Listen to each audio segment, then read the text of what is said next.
Smo že pri 10. oddaji sezone. Ta bo mal poletna, ker se je Anže zgoraj brez vozil nekje na toplem. Mal bo moderna, ker smo vozili najbolj aerodinamičen serijski avto na svetu. Mal bo zabavna, ker smo za volan naše legendarne Silike posedli novo zvezdo. Za začetek pa bo pustolovska, ker se je Matej odpravil na skoraj najbolj oddaljeni kotiček na severozahodu naše stare celine.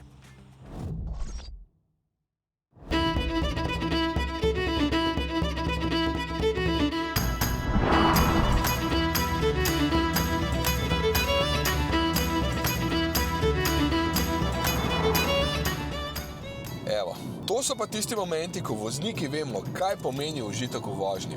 Nora pokrajina, prazna cesta in fajn avto.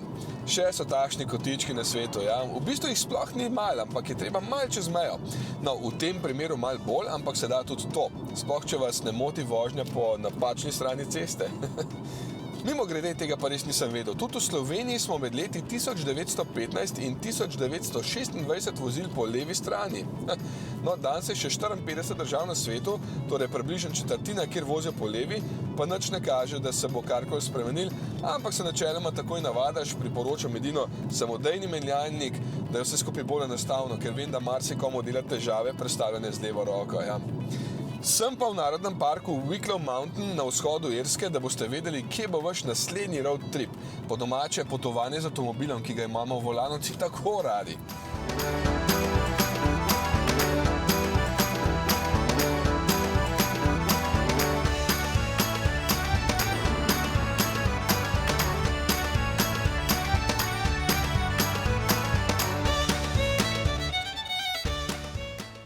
Ja, če pa česa ne boste pogrešali na Irskem, je pa to lepa narava. Se mi zdi, da se lahko na vsakem ovinku ustaviš, pa vidiš nekaj fajnega in zato rabiš tudi fajn avto za ovinke, a ne? Jaz imam BMW 220 Grand Coupe, ker ima 4 vrata in volan na desni. Se moram prav navaditi vedno, da dam najprej levo nogo noter, ko se usedem in da se pol z desne strani prpnem. Še dobro, da ne vozim prvič desnega volana.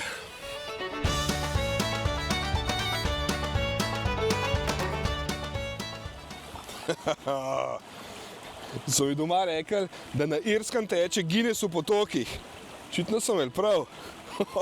Zakaj sem samo enega vzel? Fajn je mrzel. To se pa res plača prijeti sem.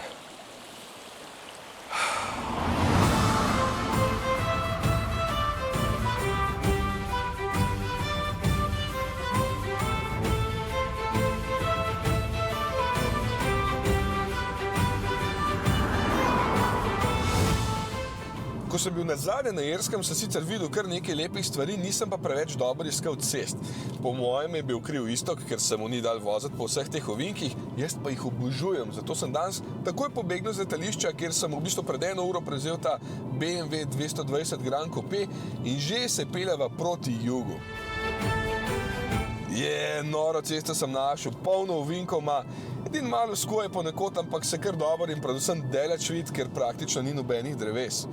Wicklow je sicer največji park na Irskem, 220 kvadratnih kilometrov obsega. Za primerjavo, naš Triglavski narodni park je 4-krat večji. Boljši smo, samo Irci jih imajo potem še 5.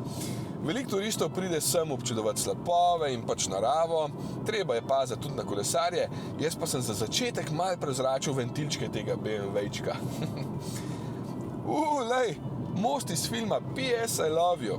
To je film, ko smo vsi jokali, ko smo izvedeli, da je nekdo umrl zaradi bolezni. Mislim, to so mi povedali, jaz se ne spomnim. Mislim, jaz sploh nisem gledal tega filma, če verjameš. V glavnem, če nimate ful časa za vožnjo, je to najbližja, najlepša cesta, ki jo lahko že v 1 uri dosežete iz Dublina.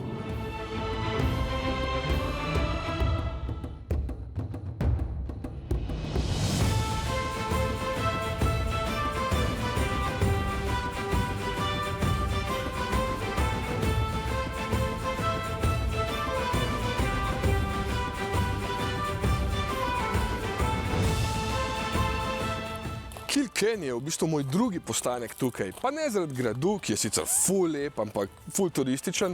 Potem tudi spal sem zelo gospodsko tukaj v hiši Bateljev za mano, res hude sobe. Ampak zaradi tega, ker je bil tukaj v tem malem mestecu nekoč pivovarski center Irske.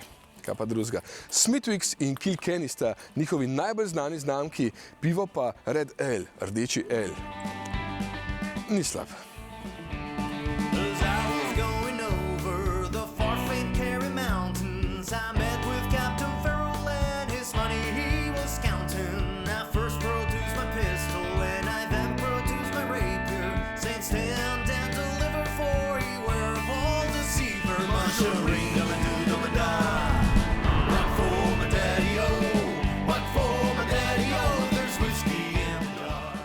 Na Irskem je dovoljena količina alkohola v krvi med vožnjo enaka kot pri nas. Mene je presenetilo, da imajo lahko celo vozniki začetniki in profesionalni vozniki tukaj 0,2 promila. Bi človek rekel, da ga kar radi pijejo, ne? Ampak so seveda tudi kazni zelo visoke, tako da ni heca. Sploh po teh ozkih cesticah na deželi, kjer je toliko na gosto vse porače, da nič ne vidiš. Moraš biti kar zelo previden.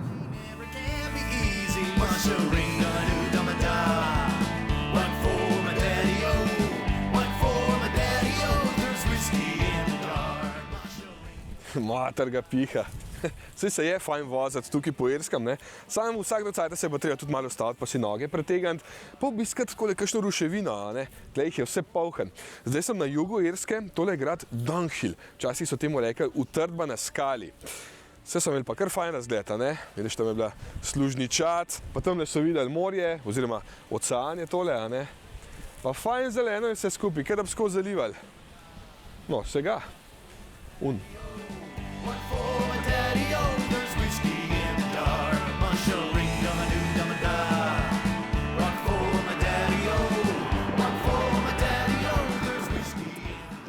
Zdaj sem na Copper Road. Tukaj so bili včasih rudniki bakra, danes pa seveda krasna obalna cesta in zato sem tudi jaz tukaj.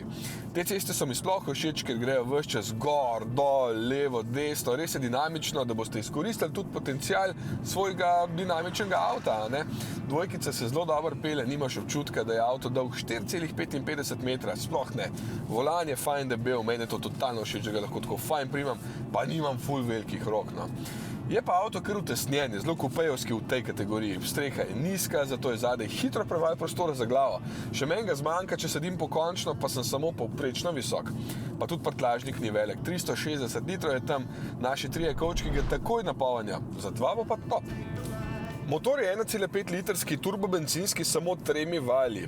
Ja, se sliši precej švoh, ampak je blagi hibrid in ima še manjši elektromotor, zato je sistemska moč 125 kW, to je 170 konjev.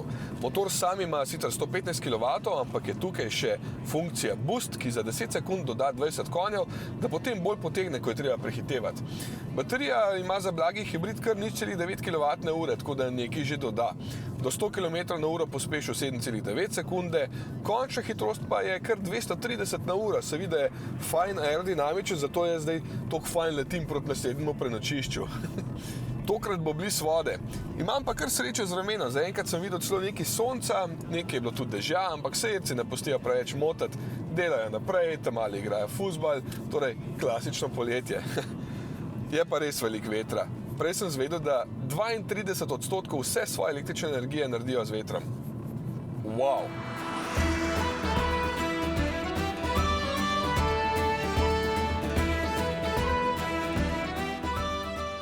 Na Irskem je veliko arheoloških najdišč, to je jasno. In to je nekaj posebenega, zaradi tega, ker je ena najstarejših cest iz leta 148 pred našim štetjem, zgradili so jo Kelti. In pravijo, da je bilo to verjetno daritev, zaradi tega, ker na njej ni nobenih sledi hoje ali pa obrabe s kakšnimi vozi pa tako naprej. Ful je zanimivo, da je dolga točno 1 kilometer, pa se kar naenkrat konča. In ko so to izkopali, so najprej to vse prezervirali, potem so pa naredili tako posebno stavbo okrog v obliki križa, da si lahko mi danes to pogledamo, a ne pa da ta stvar sploh obstane. Jep, po mojem se tukaj ne bi bilo dobro z avtom voziti.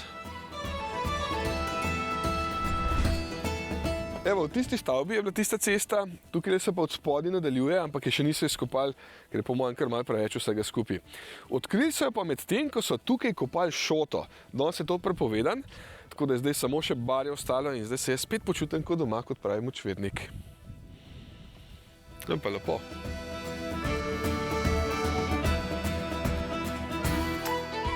Evo, ura je 10:05, doma je še ura več, tako da je že cajt za spat, ampak enega pa še lahko, ne? In to v najstarejšem pubu na svetu. Hočeš lepšega?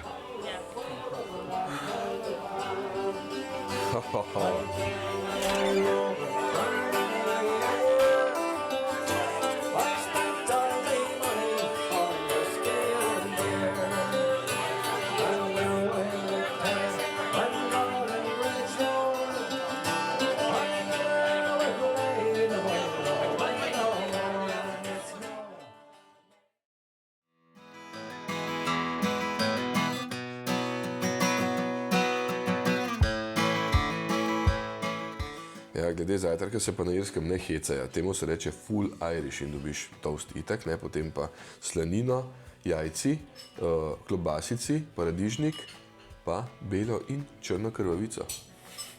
Da imaš dosti za cel dan.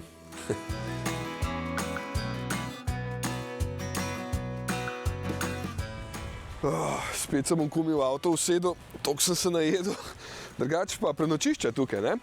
50 € na osebo približno damo z zajtrkom in to je nekako najcnej, kar smo najdli na Irskem, tako da ni glih pocen, ne? Je pa sveže. Doma je zdaj 37 stopinj, tukaj pa 17, pa veter piha 40 na uro, tako da kar malo zebe, gre hitro na toplo.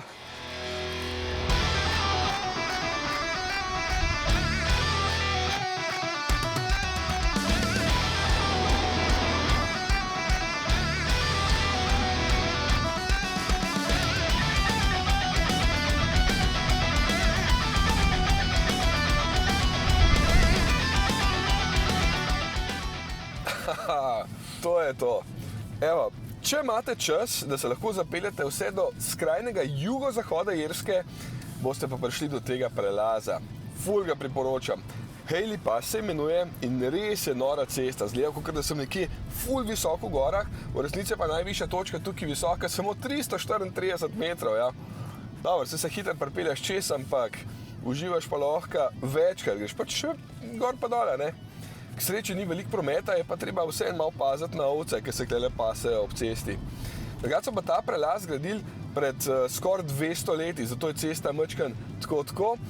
Narejen je bil pa v času velike lakote, da so potem lažje vozili hrano iz enega konca na drugega. K sreči imamo danes v Evropi dosti polne riti, da ne rabimo več za take stvari skrbeti, ampak uživamo v takšnih norih cestah. Res nora narava, ovinki in BMW se tukaj počuti kot doma. Super občutek ima na volanu, ravno prav je obtežen, meni je totalno všeč, da je toliko debel. Podvozje je sicer zelo trdo, ampak za tukaj je pa super nastavljeno, da lahko majčkeno hitreje pelješ skozi tele nore ovinke. Evo, in ko sem že mislil, ne, da je samo južna stran toliko lepa, pride na vrh in wow, naj to, koliko je hudo.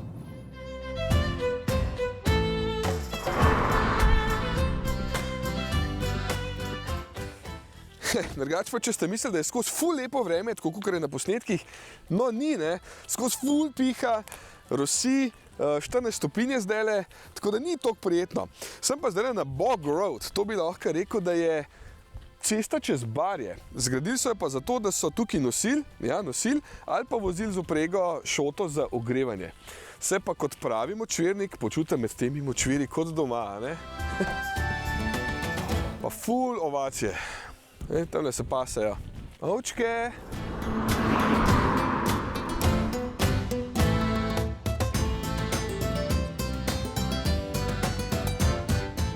Takšne ceste so značilne za ta zahodni del Irske, ker so tla toliko močvirnata. Sam se pa počutim, kot bi se vozil v Maršis, v Gospodarju prstanov. Moram sam paziti, da ne zapeljem s ceste, da ne bom kot Frodo, ko je pol videl tiste prikazni pod vodo. Ja. Moram pa paziti tudi na vse ovce, ki jih je polhan ob cesti. Ircev je 4,7 milijona približno, ovac pa 3,6 milijona. Še 5 let nazaj jih je bilo pa več kot 4 milijone, tako da buhaj, kam so šle vse une, ki jih ni več.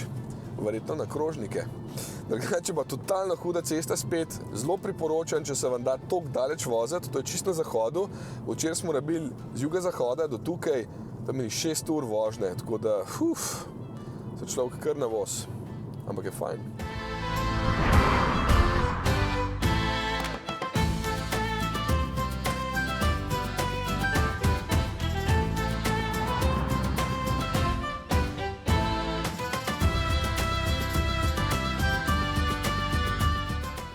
Veliko Ircev ima tukaj na podeželju kar doma lepo ovčke, tukaj imajo še osla, pa kravice. Fantastično meso imajo, če imate to radi. Saj se jim tudi pozna, ker niso lih toliko šlank kot recimo kakšni Azijci. Drugače sem pa super prenočil tukaj v mestecu Belen-Murthet, upam, da sem prav izgovoril. Po noči tudi BMW lepo opravili, tako da zdaj pridejo ful bolj do izraza vsi dodatki M-Sport Pro, recimo rdeče zavorne čeljusti, pa črni dodatki, gloss namesto kroma, pa od zadnji ima spoiler. Drugače pa meni ful bolj pomembno, da ima res dobre matrične LED luči, sploh zaradi tega, ker je tukaj skozi nek dež, pa megla, pa potem boljš vidiš. Upam sam, da bo danes še zdržal, ker me čaka še en tak lep košček poti. Pa se bo.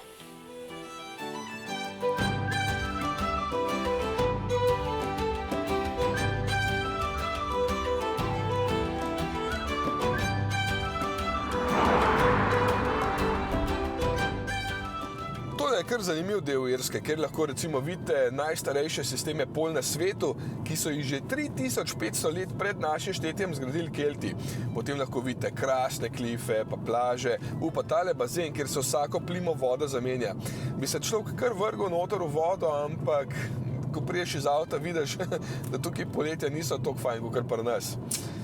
So pa Irci pred dobrimi 10 leti naredili ful fajn potezo, ko so ceste juga, zahoda pa severa povezali v Wild Atlantic Way. S tem je nastala 2500 km dolga pot, ob kateri najdeš številne atrakcije, mene so pa seveda najbolj zanimale ceste in se mi zdi, da sem jih kar nekaj najdel. Tako da ja, z BMW-jem sem zdaj prevozila skoraj 1400 km, povprečna poraba bencina je bila 6,4 litra, kar tudi ni toliko švoh. To je moj 6. dan zdaj na Irskem in če se boste tukaj vozili, bi rekel, da si vzemite vsaj en teden, še boljš pa še nekaj dni več.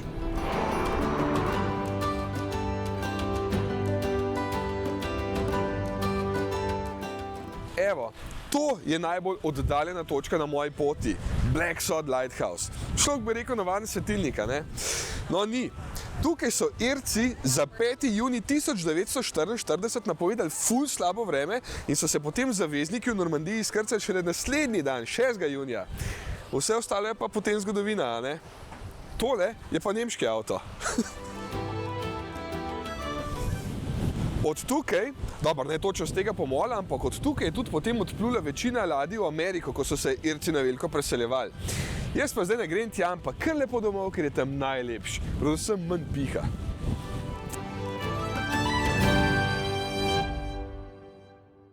Pa zakaj greš ti poleti na mrzlo? Pa se veš, da se paše osvežiti. Pa vem, sam jaz grem še toplo. Čeprav ja. Ni res, ne. Imam rad take temperature, tega da si dobro izbral. Vem, ful je lepa dežela, pa tokrat so najdel tudi ful lepe ceste. No, ko smo mi bili skupaj nazadnje tam pred 7 leti, pa verjetno pred 10 kilami. No, takrat tak lepih cest tam nismo našli, ne smo pa našli vse kaj drugega, ne. Pa after work partije, pa niso trajali pač do jutra, ampak več dni, ampak dobro, pustimo to. Če koga zanima ta stara reportaža, je tudi na volan.si. Zdaj pa gremo v drugo skrajnost, na toplo in zgoraj brez, ne. Zgoraj brez. Ja, vse.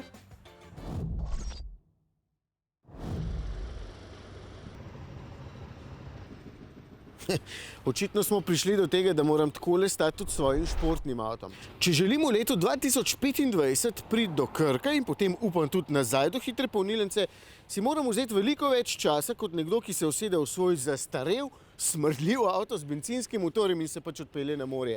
In se potem meni reži, ker tukaj stojim ob avtu in se pogovarjam sam s sabo. Ampak ni tako hudo, ker je avto hud.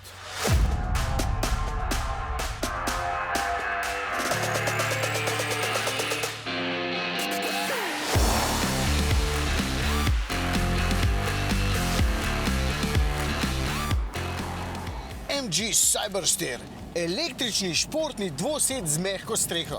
Priznam, da prvič vozim takšne sorte avta, ampak vse je logično, ker ga drugje takšnega niti ne boste našli. Edini je in že zato sam po sebi vreden naše pa vaše pozornosti. Če razmišljam, je to doslej edini športni električni kupe po Tesli Roadster. Cyberster, ne Cyberster, kot mu rečejo nekateri, bi moral biti predstavljen že leta 2020, pa se je potem vse zamaknilo zaradi porednega virusa. Koncept je imel dvižne luči in dirkaški volan, res je hudo izgledal, no proizvodnja serijskega se je pa začela pred 2 letoma. In letos je ta športni električni avto končno pripeljal še k nam. To je tudi prvi športni električni MG od 90-ih let prejšnjega stoletja naprej. Kaj pa sploh je športni avto? Včasih je bila definicija zelo enostavna, da je nizek, močan, po možnosti samo z 2 sedežama, pa brez strehe. In lahek. Lahek, ja. Cyberster z mano vred tehta lepo preko 2 toni, torej lahek niti približno ni. Pa vseeno velja za športni avto modernega časa. Maso so uspeli kolikor toliko dobro skriti, ampak fizike še vedno ne znamo premagati in tudi dvomim, da jo kdaj na takšen način bomo znali. Zato v ovinku pač čutiš, da tole ni lahek avtomobil, tudi če ga dokaj lahkotno voziš, kot ga jaz ta moment. Inženirji so naredili kar nekaj kompromisov tukaj in to bo opazil vsak pravi navdušenec nad vožnjo. Recimo, da je krmiljenje preveč lahkotno, čist premalo mesnati občutek in premalo športen. Isto podvozje. Čeprav ima precej nizko težišče, je podvozje nastavljeno precej na umirjeno in mehkobno, zato se kar gunca preko ovir in se tudi potem precej počasi umiri. Očitno so želeli, da se tudi mi peljemo počasi in udobno, ampak potem spet ne vem, zakaj bi sploh hotel imeti 500 konjev. Da se lahko pohvalim pred kolegi? Ja, najbrž to.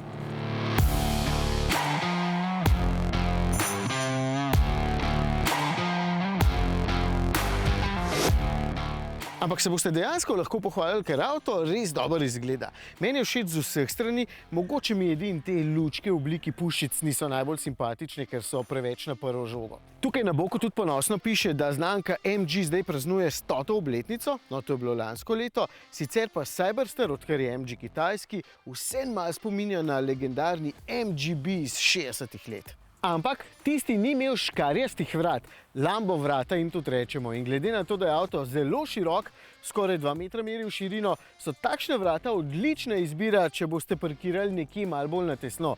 Recimo tako kot jaz zdaj, se je še dobro, da snemamo, če slučajno zgrmim noter v morje, bo malo zanimiv.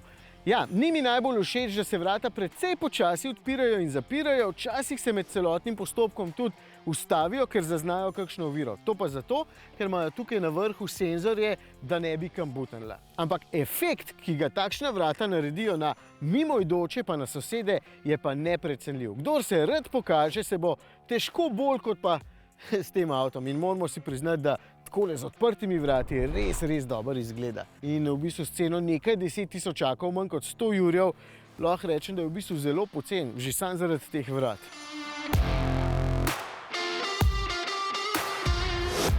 Trojni zaslon pred voznikom. Sliši se totalno hudo in v bistvu je dobra ideja. Sploh zato, ker sta oba stranska zaslona majčkeno nagnjena noter, v bistvu sta tudi občutljiva na dotik. Je pa res, da se zaradi volanskega obroča nanju med vožnjo malenkost slabše vidi in se boste morali nagibati levo in desno. V bistvu pri konceptu s tistim čudnim volanom je bila ideja dobra, ampak ok, sem se navadil in v bistvu pred vožnjo nastavim najbolj osnovne stvari, potem jo pa pustim na miru in kvečemu upravljam določene stvari potem na tem sredinskem. Malenkost zoprno mi je, da moram vsakič znova pred vožnjo izklopiti sistem za popravljanje volana in opozarjanje na omejitev, ampak ok, ni noro hudo, pa tudi vse ostalo lahko upravljam tukaj. Recimo klimo, čeprav zdaj brez strehe ne rabam.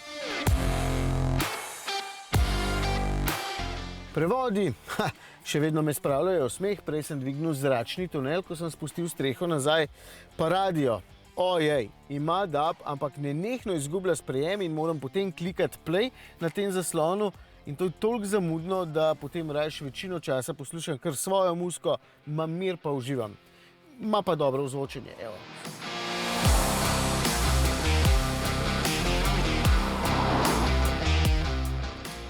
Ampak kdo bi se sekiral, če lahko samo lepo odpreš streho in uživaš. Ko je streha zložena, drugih motečih zvokov v avtu v bistvu ne boste slišali, jih pa boste takrat, kadar bo streha takole nad glavo, ker potem občasno mal pojamra kakšen od teh nosilcev, ker pač ceste pri nas niso nikoli perfektno ravne. Samo 10 sekund se odpira ali pa zapira streha in to do hitrosti 50 km/h. Ko je odprta, je vožnja v bistvu res kul, sploh če se voziš takole lepo počasi in pustiš, da pride zvok okolice do tebe. Sem se zalotil, da sploh ne pogrešam zvoka motorja v tem primeru, čeprav Cyberster nekaj brunda, če močno pohodim stopalko. Ok, 500 konjev. 510 pravzaprav po podatkih oziroma po evropsko 375 kW iz dveh motorjev, zato ima 4-kolesni pogon, ker ta leta močnejši. In z mesta do 100 na uro se je strelil samo 3,2 sekunde. Ampak potem, ko se preganja po teh ovinkih, pa nimam občutka, da je tako zmogljiv ta avto.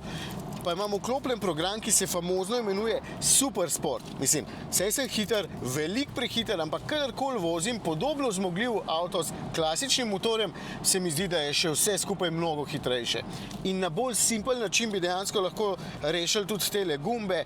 Desni bi bil za regeneracijo, za dodajanje, levi za zmanjšanje, no potem so pa vse skupaj zakomplicirali in zdaj imam tukaj 3 stopnje, če hočem z enim pedalom voziti, pa moram dodatno vklopiti ta sistem potem tukaj v meniju. Desni gumb je za vozne programe, čeprav spet za najmočnejšega je ta gumb Super Sport. Pač Kitajci očitno obožujejo pritiskanje na gumbe, da je potem med vožnjo vse skupaj bolj zabavno. Ali kaj, ne vem. Ni pa za visoke voznike, zato se jaz super počutim tukaj noter. Mateja je zmotil, da sedež nima dobre ledvene opore, mene pa dejansko moti, da je otrgan ta ledel in se moram potem vsakič stegovati nazaj po pas, ampak to ni problem avtomobila, ampak uporabnikov pred mano. Pa sedež je tudi malenkost previsoko nasajen. Pa sedež je tudi malenkost previsoko nasajen, predvidevam, da zaradi baterije, ki je skrita v dnu, ampak bi pasalo, če bi bil lahko še kakšen centimeter ali pa 3 nižji, bi bil bolj tak športen roadsterski občutek. Baterija ima 74,7 kWh neto, poraba je okrog 23 kWh, torej realno s takšnim prevozim 300 km po avtocesti, no takole pa še bistveno več, če ne kurim gum ali pa ne izkoriščam 500 konjev moči. Litij-ionska baterija ima tehnologijo NMC, to vem, da nekatere ful zanima, polni se pa z največ 144 kW in tudi res sem dosegel takšne številke. Čeprav bi od tako hitrega in zmogljivega avta pričakoval še močnejše polnjenje. Vsaj dlje bi se morali toliko hitro polniti, pa ga kar začne zmanjkovati nekje pri 50%.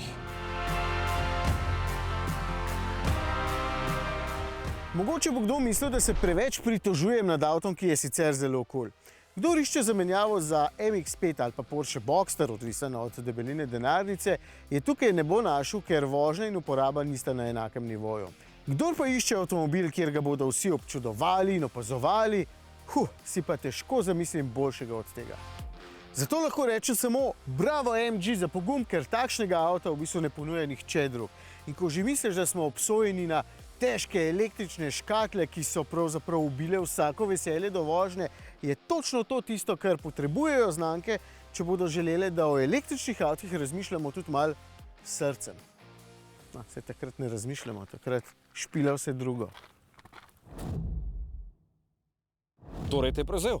Mislim, bi me kakšen Boxster ali pa Alpin še bolj, ampak ja, je zanimivo avto. Pa a to sploh kam leti, ker 510 konjev in 725 Nm navora se čuje ogromno. Ja, seveda leti, ko daš v program Sport, gre kot šus in v bistvu tudi dobro se pelje, čeprav bo treba podvozje zadaj še malo dodelati, zato ker se preveč ziba in gunca. Pri MG-ju so sicer stvari že urejali do določene mere, ampak bo v bistvu še treba. Sej bomo vedno najdli kakšno stvar, ki jo bo treba še malo izboljšati, dokler ne bo vse skupaj popolno, ne? To pa ne bo najbrž nikoli. No dobro, ti itak nikoli nisi zadovoljen. Od ene skrajnosti k drugi. Če smo bili prej športno nastrojeni, pa bomo zdaj bolj elegantno in predvsem aerodinamično. To pa. A video veste, kaj je ena najpomembnejših stvari, da avto malo pije? Dizla, benzina, elektrike, se ni pomemben. Ja, masa, ne težje, ko je več porabi. Ne, učinkovitost motorja, ne, da če ni premočen, pa če je še zraven učinkovit, ima majhno porabo. Čakaj, pomagam malo. ko se enkrat peljemo hitreje, a je masa še ful pomembna oziroma učinkovitost motorja. Kaj je tista stvar, ki nas najbolj zavira? Zračni upor. No, torej aerodinamika je v bistvu zelo pomembna. A pa vidva veste, kateri je najbolj aerodinamičen avto na svetu? Volkswagen XL1. Ne, a ni Ford Probe V, tako ena sveča. No, serijski avto sem mislil. Mercedes EQE. Tesla S.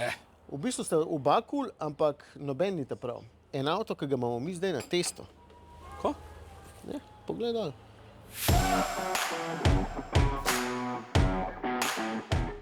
Tole je Forting S7. Vem, končno je en avto, ki ni križanec, ampak limuzina in to še zelo športno zašiljena limuzina.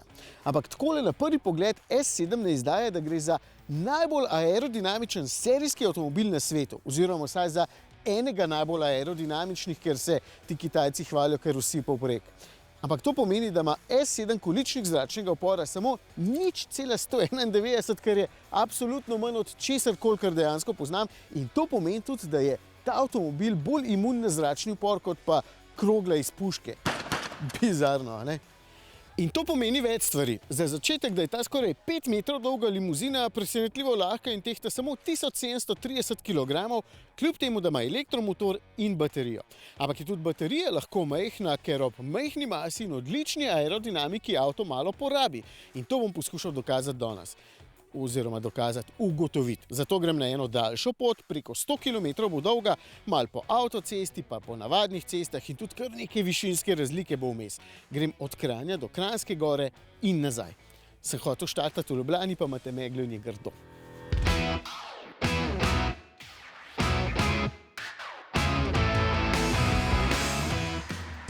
Vem, da vas zanimajo tehnični podatki, nekateri so namreč zelo zanimivi. Za maso sem povedal, dolžino tudi, lahko nadaljujem s prtljažnikom, ki tukaj meri 541 litrov, kar je za limuzino precej dober podatek.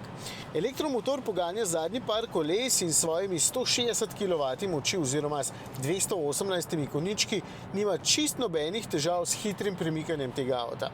6,7 sekunde potrebuje do 100 takšen S7 in največ 160 na uro lahko drvi. Mimogrede, takoj moram pohvaliti tišino v kabini, piša vetra se takole na avtocesti skoraj da ne sliši. Evo, rezultat odlične aerodinamike. Baterija ima 56,8 kWh uporabne kapacitete, na hitri polnilnici pa se polni z največ 120 kW moči. Sem hotel dodati, da večja polnilna moč niti ni potrebna, ker je baterija relativno majhna, ampak za S7 za naslednje leto že obljubljajo 800-voltno arhitekturo in res velike moči polnjenja. Med to svojo panoramsko vožnjo lahko povem še, kako se dejansko počutim tukaj noter. In kratek odgovor bi bil super. Morda sem prvih 5 minut bil malo razočaran, ker sem pričakoval, da bo avto bolj trd in športen, če že izgleda tako udarno, ampak je v bistvu bolje, da je takšen, umirjen in predvsem udoben. Umirjen predvsem v smislu karakterja, sicer se pa lahko precej spodobno hitro premakne, če je pač to treba. Ampak nasploh se raje vozim normalno hitro in ob tem cenim, da podvoz je precej dobro umirja neravnine. Nagibanje v zavojih pa tudi ni preveč, ker je avto nizek in je nizko tudi težišče. Si mislim, da se boste praktično vsi s takšnim raje vozili lepo umirjeno, kot pa da bi imeli trdo limuzino, ki bi non-stop pretresala. Je pa zanimivo, da nikoli nimam dovolj časa, da bi se ob takšnem lepem vremenu vsaj ustavil recimo v Kranjski gori na eni kavici, zato sem že obrnil in sem na poti nazaj. Po navadni cesti poraba v Kranjski gori je bila pa 17,3 kWh, kar se mi zdi precej fajn, ker je bila vmes avtocesta, predvsem sem se pa za okrog 400 višinskih metrov dvignil. Zdaj pa nazaj v prepad. No, notranjost je v bistvu precej cool, pač tipična za to znamko, zdaj smo vozili že kar nekaj njihovih avtomobilov in lahko vidimo vzporednice. Prijetni materiali, nasplošno dobro izdelano okolje, edino na kakšnem delu bi se morali še malenkost bolj potruditi, ker kakšna stvar mal zaškripa, ko se je dotaknem. Potem je tukaj na sredini ogromen zaslon, ki je zelo pregleden in z dovolj hitrim vmesnikom, mi pa manjka v bistvu kakšno klasično fizično stikalo še, da bi se lažje znašel med vožnjo, imam pa na srečo vsaj veliko fizičnih stikal tukaj na volanu.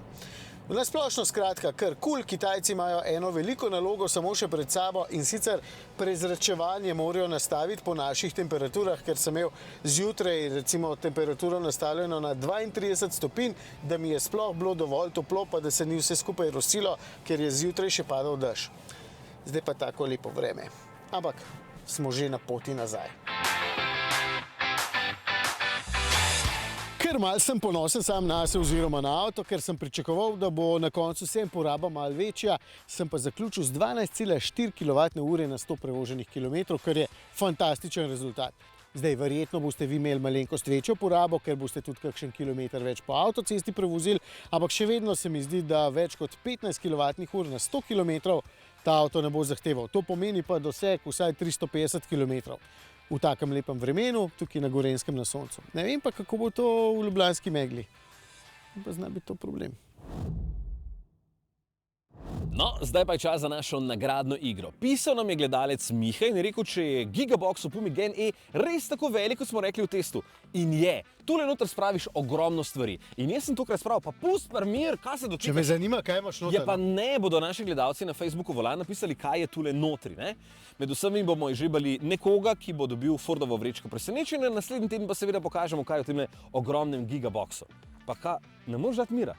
Pa je kaj tega noter? Pa ogromno je tega noter. Prosim, stopite stran, ker vidim, da sploh ne bo mira. Ne? Tako, evo ga, 1, 2, 3, robe več ni. Tako, naša zvezda pa je že totalno nestrpna in komaj čaka, da bo lahko zavrtela volan naše selike. Lahko povem, da sta se kar konkretno spopadla, ampak tokrat v malo drugačnem ringu. No, gremo.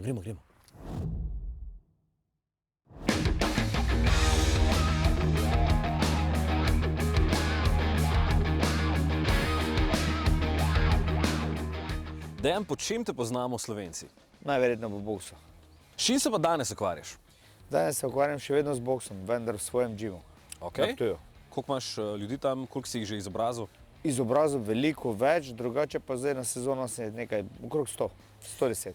Ti si ekstremno veliko na cestah. Kaj voziš? Udoben avto. In kateri avto v tvoji dolgi vozniški zgodovini ti je najbolj ostal v spominu? Toyota. Zakaj? Zato, ker je najbolj hvaležna, oziroma vedno sem jo vozil in nikoli dobene težave. Zakaj še nikoli nisi dobil nobene kazni za prometni prekršek? No ja, nekaj sem jih že zbral. Napačno kaže števec. Vedno, meni tudi. Zakaj te je strah današnje naloge? Ni me strah. Pa akcija? Gremo. Gremo.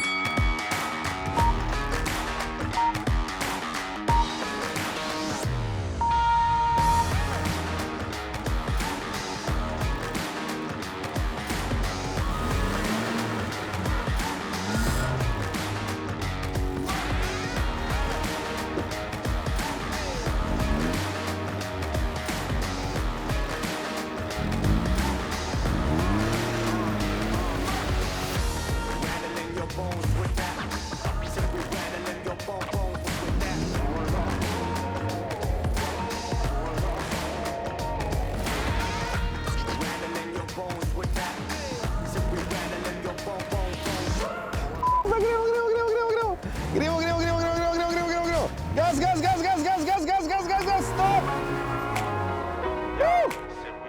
Dejan, kako ti je šlo? Pa mislim, da vrejo, sicer malo nenavadno, ampak vredo. Ampak avto ti pa všeč, ali kaj? Ja, top je. Zakaj? Dobro vrnih, kupljen ga smrdi, lepe barve je. Pa ne veš nikoli, kje da boš zadev, pa kdaj ne. Kako se ti zdi rezultat? Boš boljši od Alije, slabši od Alije? Se veš, kak je ženske za volanom, nekako ne enačim vseh enako, ampak 3 sekunde mogoče hitrejše od Alije. 3 sekunde? Ja, si, ampak od Filipa. Bravo, čestitam, prvi! Odlično. Filip, ki si? Idi ga zlamat. Ne, hecam se. Super, in kaj misliš, da boš dolgo na prvem mestu? Pizdovi, Karamičar bomo Ja, bomo videli, že naslednji teden. Super, Dejan, odlično, bravo. Hvala. Malo si nam kupil skuro, sem zavohal. Sem že prejšnji teden pri Filipu rekel, da bo ta čas težko presežen in evo ga, Dejan ga je, bravo! Naslednji teden pa bo naša zvezda tudi malo zarepala. Danes furam celiko, doma spuščeno, ma boli me se zrav ne furam nobeno, Ne bo sam vrtela volana, videli boste vse novosti na domačih cestah, ki jih nismo mogli spraviti v današnjo oddajo, ker jih je bilo kar nekaj, kot boste videli. Prav tako pa bo Anže prvič sedel za volanom čist novega Renaulta Clio. Nekje. Kje že? Lizbona se mi zdi. Mogoče. Ne pozabite na našo nagradno igro na Facebooku Volan, poleg na spletni strani volan.si pa smo tudi na Instagramu ter na YouTubu in TikToku. Se vidimo!